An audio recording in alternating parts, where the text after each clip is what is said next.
समझ लेते हैं। पर वैदिक कॉन्टेक्स्ट में मेद का मतलब होता है बुद्धि या रिसर्च। तो अश्वमेध का असली मतलब हुआ घोड़े की शक्ति और बुद्धि को समझना, उसे मारना नहीं। सोचकर देखिए, बस एक शब्द के गलत मतलब से कितनी बड़ी गलतफहमी पैदा हो गई।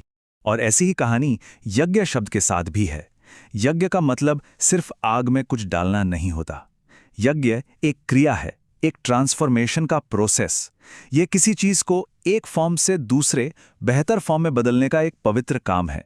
इसे हिंसा से जोड़ना तो यज्ञ की जो मूल भावना है उसका ही अपमान। बलि शब्द के साथ भी एग्जैक्टली यही हुआ है। आज कोई बलि बोलता है तो दिमाग में सीधे एनिमल सैक्रिफाइस आता है ना।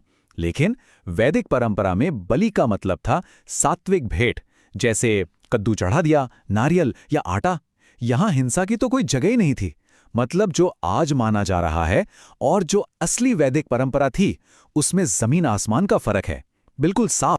चलिए, अब आते हैं दूसरे सबसे बड़े आर्ग्यूमेंट पर, जिसे द ग्रेट प्रोटीन मिथ भी कह सकते हैं।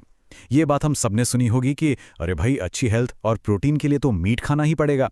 पर क्या ये वाकई एक न्यूट्रिशनल फैक्ट है या बस एक बहुत बड़ा मिथ? सच तो ये है कि नेचर ने हमें वेजिटेरियन प्रोटीन के इतने सारे ऑप्शंस दिए हैं। दालें, राजमा, छोले, नट्स, बीज, दूध, पनीर, ये सब तो प्रोटीन के पावर हाउसेज हैं। और ये जो सोच है ना कि वेजिटेरियन प्रोटीन इनकम्प्लीट होता है, ये एकदम गलत है। आप जानते हैं, हमारी जो साधारण सी दाल चावल की जोड़ी है, वो मिलकर एक कंप्लीट अमीनो एसिड प्रोफाइल बनाती है, जो हमारे शरीर की हर जरूरत को पूरा करने के लिए काफी से भी ज्यादा है। तो यहां एक बात गांठ बांध लेनी चाहिए।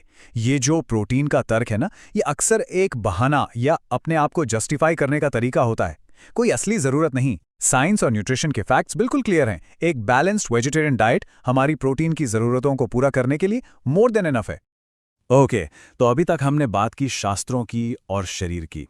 अब जरा बड़े पर्सपेक्टिव से देखते हैं। हमारे ग्रह की, मांसाहार की, हमारे प्लैनेट को क्या कीमत चुकानी पड़ रही है, क्योंकि अब यह सिर्फ एक पर्सनल चॉइस का मामला नहीं रह गया है। मॉडर्न साइंस इस बात को बार बार कंफर्म कर रहा है, जो मीट इंडस्ट्री है वो हमारे एनवायरनमेंट पर बहुत भारी पड़ रही है। ये इंडस्ट्री मीथेन और CO2 जैसी जहरीली ग्रीन हाउस गैसेस का एक बहुत बड़ा सोर्स है। जानवरों को चराने के लिए जंगल के जंगल साफ किए जा रहे हैं, हमारी बायोडाइवर्सिटी खत्म हो रही है। और बात यही नहीं रुकती, इसका असर हमारे पानी के सोर्सेज पर तो विनाशकारी है। ये आंकड़े पानी की पूरी कहानी साफ कर देते हैं। जरा सोचिए, सिर्फ 1 किलो बीफ बनाने में लगभग 15,000 लीटर पानी लग जाता है। 15,000 लीटर। वहीं 1 किलो दाल उगाने में करीब 4,000 लीटर। ये फर्क कितना बड़ा है? ये दिखाता है कि हमारी प्लेट में क्या है, इसका सीधा असर हमारे